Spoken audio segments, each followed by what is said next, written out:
The reason I got into healthcare or wanted to become a doctor was to help people. I just grew up saying I was going to be a doctor. In third grade, I remember writing a report saying I'm going to be a doctor, and medicine felt like a natural fit for that. What motivated me to become a neurotologist was seeing the effects of hearing and balance issues, primarily in pediatric patients, but then also seeing the benefits carried over to the adults, primarily with cochlear implants, restoring hearing and restoring that connection with families and with friends through the gift of hearing has been remarkable. Most of my practice is 50-50 between pediatrics and adults. My philosophy of care is to treat the patient first and always, and then together as a team, we come up with a treatment plan. The most exciting technological breakthrough within neurotology has been cochlear implants. The success rates, the hearing outcomes, and the benefits the patients received are immeasurable at this point.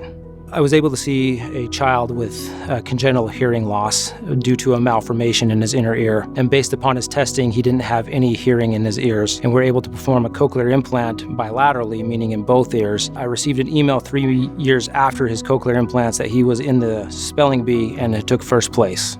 That's why I became a doctor, is to hope to help improve patients' lives. And when patients come to see me, there's always something positive to come out of this interaction.